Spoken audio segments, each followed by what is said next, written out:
Hello everybody, Floppy Hat Photos back here again with our Idiot's Guide to Marathon Training, and today is going to be a little more of a review of my first thoughts of the new Newton running shoes I got. I got them the other day, walked in the house a little bit of them today for a little bit.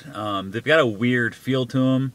Went to the gym, got my 33 minutes in on an elliptical bike and kind of warmed up. It's real kind of, I don't know, low 50s, high 40s, like that temperatures today. Decided to get my warm up before I went for my run. Headed out to do a little 1 mile run. They recommend when you switch to this type of shoe to only do a mile like the first day and then a mile the second day. Kind of work your way up real slowly for a week, then kind of build up into them. And I ended up knocking out just a smidgen over 1.5 miles. Surprisingly, it was pretty fast. I was feeling good, all that kind of stuff. Wasn't a big deal there.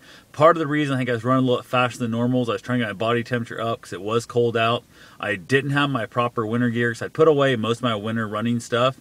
So I'm kind of running in like too cold of clothing. I should have had warmer clothes on in that. But overall, the shoe feels pretty good on me. I've got a little bit of a tendency for the upper like arch of my foot, like on the top side, like where the bones are, to kind of give me some problems. And I had a little bit of issue with it on Sunday at the half marathon. And this is only, that was Sunday, this is Thursday. So just a few days ago, I ran the half marathon, set myself a PR. So I'm kind of not sure if maybe that had a little bit to do with it. But overall, I'm really liking this shoe. I ordered a half size bigger than I normally get, according to Running Warehouse. Their little shoe fit sizer showed me where I want it, because I like a wider toe box.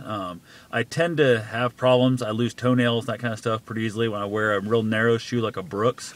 And I basically I went with the Green Silence is the one I had in the Brooks. I loved them. They felt great, but they're just way too small of a toe box, and it was just destroying my toes. So I then switched to Ultras Zero Drops. They got that real wide toe box. I absolutely love those things.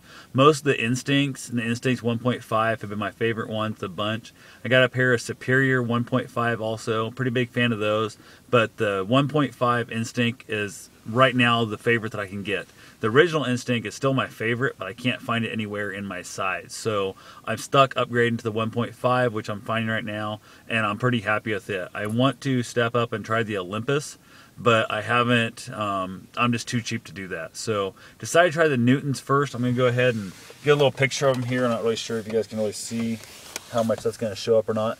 It's got this real funky little bars here on the bottom, and that right there is what they claim helps propel you forward. It helps train your foot to not land on the heel and stuff so much. I'm a massive heel striker. I've kind of given up most of the thought in my life of ever actually eliminating that completely. Trying to minimize it as best I can is all I'm going to do. I'm never going to eliminate it, so I'm not even going to try anymore.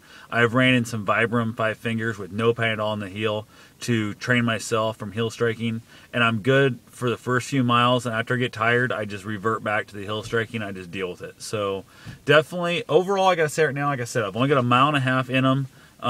Running, I've got 1.5 hours elliptical on them, and then walking around the house some, doing some other workouts. They're a little odd. When I was running, I caught myself a few different times because that ball is so much higher on the front of your foot there that I caught myself kind of twisting a little bit, like in the real sandy areas. I would never want to run these, for what I know right now, I would not run these in the timber as like a trail shoe for any means. I would also not want to run them in snow or ice. I think that would definitely suck. And if I was on even some of the slick roads when they're wet, some of the trails get real slick, the blacktop trails, I'd probably avoid these shoes for that purpose also. So right now, for what I did was a dry road, just sand on it. I'm liking them so far. I can't say with only 1.5 miles in running, I can't say if I'd recommend them to you or not. But I would say if you get a chance, if you ever had a big event, where some places will do go out and try the shoe, go run a few miles, go run a 5K and bring it back. They have little events like that. If these are ever in that kind of event, I say jump all over them and try it out. So definitely the $155 range, a little bit steep.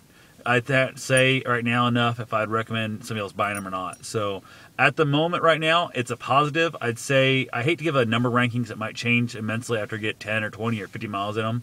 But right now, I'm thinking I'd order another pair. Like, they're literally feeling good enough now. I'm going to hopefully, probably next week sometime, in the next few days, I want to run my next marathon, and it will not be in these because I'm definitely not certain of these yet. But I would like to try and run next month's marathon in them. So we'll see what happens there. And I'd like to know, I'll get back to you when I have like say 50 miles or so on them maybe, and let you know what I think. So right now it's all positive. I'm happy with them. They're way better than I expected. I'll put it that way. 'Cause I thought with the front taller, the foot there, the 4-foot, I was going to hate these shoes. But so far, I'm not hating them at all. But I can't say I love them yet. So, but the toe box felt good. They're light, they're breezy, they're airy. They're going to let it, dry out quick, and they're going to hold up, for wet conditions. I think and stuff for that. If I get caught in the rain and my feet are sweating, that'll definitely help with the extra open sides. So. That's all I've got for right now. Hope you guys have yourself a safe and wonderful day. Get out there, lace your shoes up, hit the door, and get your run on.